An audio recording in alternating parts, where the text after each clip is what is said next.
itu langsung kan pertemuan dengan organisasi Islam, pertemuan dengan Menlu dan Wamen, termasuk pertemuan yang semacam kami diundang itu adakan lagi katanya di Hambalang. Ya mungkin siap-siap aja Pak Rangkuti dua gitu. Bang Ray udah dapat undangan. Jadi artinya ini suatu metode ataupun cara komunikasi antara pemimpin dan rakyat yang sangat bagus. Dan kami juga mengira gitu, ada yang lucu gitu. Pak, kami tadi sebelum masuk itu sudah garang-garang gitu kan. Tetapi setelah keluar kok setelah tahu data, tahu benar, kami jadi jangan-jangan kami ini dikira terwoh gitu. Apa itu terwoh gitu? Ternak Pak Prabowo, ketawa. Soal kedaulatan negara, apa yang disampaikan? Beliau contohkan kedaulatan negara bahwa negara seperti tidak berdaulat kalau di hadapan oligarki. Beliau sadap itu ya. Pak Prabowo menyampaikan sendiri oligarki bahasanya. Bahasanya oligarki. Jadi beliau sadap karena beliau kan kita pertemuan itu jangan dikira saya presiden ini sibuk tidak mengikuti medsos katanya. Nah, jadi itu yang mengatakan bahwa kedaulatan diambil oleh oligarki itu beliau. Nah, contohnya apa? Di bidang pertambangan, kemudian di bidang perkebunan, dan termasuk juga di bidang kredit perbankan dan sebagainya. Nah, itulah yang beliau tertibkan sehingga program-program beliau itu adalah untuk rakyat gitu, mengarah kepada gelaurat. Kemudian diantar pula dengan pembukaan pertama membangkitkan nasionalisme kita. Untuk apa kita ini? Berbeda boleh, tapi persepsi kita itu adalah untuk negara dan bangsa. Nah, itulah yang diarahkannya. Nah, kemudian pembicaraan berkembang karena kayak TikTok gitulah. Jadi nggak pakai TikTok gitu ya. Nah, kita boleh nyela beliau bicara gitu. Beliau bicara, kita bertanya, beliau jawab. Kadang-kadang kita yang ngusulkan. Jadi kadang-kadang masuk ke pilkada, masuk ke masalah pertambangan, masuk ke data ekspor, bahwa ekspor kita itu bocornya sekian gitu. Misalnya saya bilang Pak, hasil tambang kita batubara 750 juta ton setahun. Kata beliau tidak. Tercatatnya 800 juta ton. Tetapi yang data yang akurat yang dari negara lain yang memberitahu beliau bahwa kami mengimpor dari Indonesia itu ada sekian. Berarti lebih besar yang tidak tercatat daripada yang tercatat. Oh, under invoicing itu? Iya, baik batubara, nikel. Korupsi jatuhnya itu Pak? Ya korupsi iya, main impor ekspor ilegal iya. Dan kalau beliau hitung, karena beliau itu dengan perhitungan ya. Kalau ini tidak bocor ya termasuk pajak sawit dan sebagainya, maka duit masuk ke negara itu sampai melebihi dari APBN kita.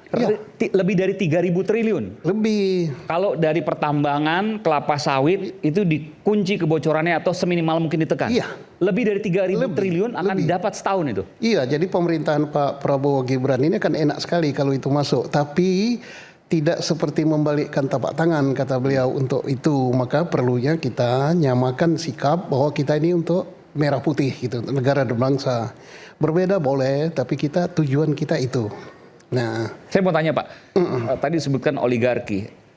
Apa yang salah dari oligarki yang disampaikan oleh Pak Prabowo atau mungkin dari teman-teman yang hadir di sana yang terkait dengan kebocoran itu? Ada? Ya kebocoran masalah pajak sawit misalnya. Karena kan yang menguasai sawit itu kan orang kaya itu oligarki. Oligarki itu lebih luas daripada naga kan.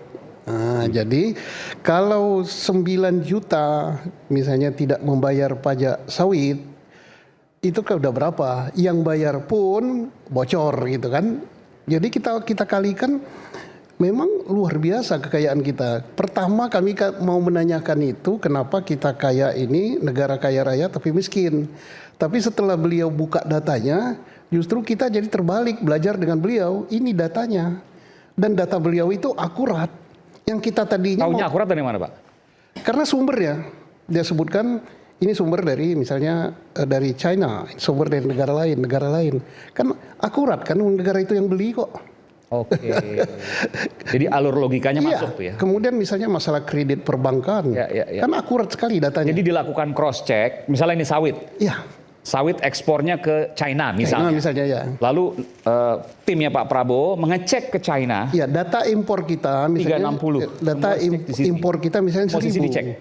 Data impor kita misal ya 1.000, tapi angka dari beliau kan ada itu. Karena dari BI dan dari Kementerian Perdagangan, Bea Cukai. Kemudian data dari negara itu, oh tidak, kami beli dari negara Anda sekian. Nah, ini kan mau membantah gimana lagi kan? Tidak mungkin data mereka bohong. Ya. Nah, itu ada semua di beliau, termasuk data-data kredit perbankan yang katanya misalnya itu sangat tertarik sekali. APBN kita 3.700 sekian triliun. Tetapi duit bank kita yang ngalir itu kepada orang-orang tertentu katanya sampai dengan 5.700 berapa triliun. Berarti lebih besar dari APBN. Tetapi mengapa kredit ini sebesar itu, justru pertumbuhan ekonominya hanya pertumbuhan ekonomi cukup bagus 5,3%, tetapi kelompok menengah justru berkurang. Ya. Kelompok miskin bertambah. Kelompok kaya bertambah kaya. Yang kaya makin kaya, yang miskin makin berarti ada something wrong, dan ini sudah dibenahi oleh beliau. Jadi bukan akan. Jadi, apa kaitan dengan kredit perbankan? Artinya kredit perbankan hanya muter di orang-orang kaya saja. Iya, kira-kira begitulah. Bahkan bukan kaya, orang super kaya. Ya, sehingga nanti kita cukup puas lah untuk bangsa Indonesia dengan kebijakan beliau bahwa kredit-kredit itu tidak bisa kepala direktur ya banknya. Direktur bank itu langsung gitu-gitu aja. Sepersetujuan beliau. Beliau kendalikan langsung. Oke. Tapi soal cerita ini, apakah ada tindakan konkret, misalnya proses hukum, kemudian membongkar, menyampaikan ini ke publik dan seterusnya? Menyampaikan ke publik mungkin sudah sering ya. Tetapi kadang-kadang telinga ini terlalu banyak informasi di luar, kita nggak dengar gitu. Tapi begitu kita dipanggil, beliau cerita, kemudian beliau mendengarkan, ini suatu komunikasi yang sangat-sangat bagus. Cuma data detailnya kan, kalau Bapak tadi saya dengarkan, kalau Pak Susno dan kawan-kawan tadi terkejut, artinya memang belum pernah diungkapkan data-data itu. Oh, mungkin sudah sering, tapi saya yang telinga saya mungkin nggak dengar gitu kan, karena terlalu banyak hoak-hoak yang saya terima gitu kan. Tapi kalau ini kan tidak hoak ya. Data beliau paparkan, dan hebatnya itu yang presentasi beliau sendiri kok. Jadi tidak nyuruh menteri, ini menteri justru duduk manis begini di belakang gitu. Beliau sendiri yang pakai. Ada menteri? Ada menteri pertahanan, ada menteri luar negeri, ada menteri sekretaris negara, ada badan komunikasi apa? Badan komunikasi pemerintah. Kepresidenan, ada juga wamen gitu, banyak gitu. Oke. Tapi yang presentasi beliau langsung gitu. Jadi hebatnya beliau gitu. Data di luar kepala semua? Enggak. Ada di situ, tapi sistematisnya ada di sini. Langsung dia keluarkan slide nomor sekian, keluarkan slide nomor sekian. Jadi luar biasa. Artinya itu sudah sering dipresentasikan, hanya mungkin sampai ke saya, sampai dengan teman-teman itu kurang. Dan ini model komunikasi ini bagus. Dan pada waktu penutup itu kita katakan, Pak ini bagus sekali. Ini kami baru mendengar. Yang tadinya misalnya persepsi kami terhadap Badan Perdamaian itu negatif, tapi setelah Bapak paparkan mengapa itu dibentuk dan sebagainya, itu bagus sekali. Nah, kita sarankan Pak, kalau misalnya organisasi-organisasi Islam itu bagus Pak, langsung beliau perintahkan sesegera mungkin. Nggak tahu. Bagus apa Pak? 2 hari tentang Badan Perdamaian yang dibentuk Trump itu. Oh, Board of Peace. Iya, itu langsung kan pertemuan dengan organisasi Islam, pertemuan dengan Menlu dan Wamen, termasuk pertemuan yang semacam kami diundang itu, adakan lagi katanya di Hambalang. Ya mungkin siap-siap aja Pak Rangkuti dua gitu. Bang Rey udah dapat undangan. Jadi artinya ini suatu metode ataupun cara komunikasi antara pemimpin dan rakyat yang sangat bagus. Dan kami juga mengira gitu, ada yang lucu gitu. Pak, kami tadi sebelum masuk itu sudah garang-garang gitu kan. Tetapi setelah keluar kok, setelah tahu data, tahu benar, kami jadi jangan-jangan kami ini dikira terwoh gitu. Apa itu terwoh? Ternak Pak Prabowo, ketawa. Ada yang mengatakan. Pasti Bang Said itu yang bilang tuh. Iya. Terwoh. Ada yang mengatakan. Kami bukan terwoh begitu ya. Ada terworan. Ternak Prabowo dan Gibran. Karena kan dua pemerintah. Jadi karena apa? Setelah artinya teknik komunikasi yang paling bagus, mungkin Pak Ade Armando, pakar komunikasi yang paling tahu lah, dikasih data kayak gitu, kalau orang yang punya pikir nalarnya tidak niatnya ingin menolak gitu. Pokoknya apa yang Bapak katakan pokoknya salah gitu. Kita jadi terbuka gitu. Oh iya, oh iya. Oh ini udah kerja, udah kerja. Tapi yang belum dijawab Pak, ini data dipaparkan. Iya. Logika kemudian dilakukan, dijalankan. Iya. Tindakan ke depan apa? Dia udah paparkan. Ke depan tuh akan begini, akan bangun Keberatan ini. disampaikan Pak? Termasuk misalnya kita perlu membangun perguruan tinggi yang berkelas begini. Kita perlu membangun rumah sakit yang begini. Oke, ini kan agak nggak nyambung tadi bahwa ada kebocoran, sawit, tambang dan seterusnya. Ke depan tindakannya adalah? Iya, karena duit itu beliau berharap masuk dan mulai sekarang duit itu udah masuk. Dari mana masuk? Sekian juta lahan yang disita, baik pertambangan maupun perkebunan, itu kan ada rumusnya. Saya lupa ya. 1 hektar kalikan rupiah kalikan tahun, itu kan denda atau proses, maka duitnya yang sudah masuk pun banyak, yang akan masuk pun banyak gitu. Termasuk pertambangan demikian. Artinya apa yang beliau katakan itu, duit yang sudah masuk itu ada. Kalau nggak salah banyak, aku juga nggak tahu, Pak Kodari lah yang tahu itu. Sampai Pak Kodari itu kantongnya ada 8 itu.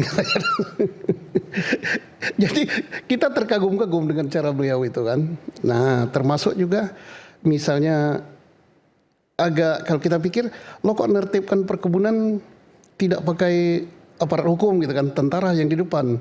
Ini masuk akal setelah beliau jelaskan. Kalau aparat penegak hukum mengapa? Kan sudah perintah undang-undang. Ya. Baik jaksa maupun polisi kan undang-undang udah merintahkan. Tetapi kan nggak jalan faktanya kan. Oke. Terus beliau ambil jalan ini. Contoh yang di IMIP kemarin itu misalnya? Iya. Contohnya saja apa? Pelanggaran pertambangan, tambang liar. Kan tahu semua aparat, rakyat pun tahu kok. Tapi kenapa jalan? Nggak jalan. Kenapa nggak jalan? Kenapa nggak jalan gitu? Harus perintah presiden. Kebun, ini melanggar HPH, ini melanggar hutan produksi dan sebagainya. Kenapa nggak jalan? Undang-undang sudah katakan begitu. Tapi harus perintah presiden.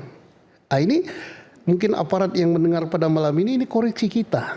Oleh karena itu militer waktu itu ikut kemudian melakukan penertiban itu, seperti di IMIP misalnya. Iya, sekarang kan gitu. Tapi di belakangnya kan ada aparat hukum kan, ada jaksa, ada polisi. Tetapi harus militer yang di depan. Nah ini supaya masing-masing kita ini sadar bahwa selama ini kita terlena gitu. Kok harus tentara yang di depan? Memang perlu seperti ini untuk shock terapinya. Harapan kita ke depan hukum itu berjalan, aparat hukum berjalan seperti biasa. Jadi jangan nggak perlu ada perintah operasi, nggak perlu perintah presiden. Kalau melanggar jalankan. Jangan justru kata beliau, ini justru aparatnya sendiri yang di dalam. Saya tahu nama-namanya katanya. Saya tahu nama-namanya. Iya, saya sudah ingatkan.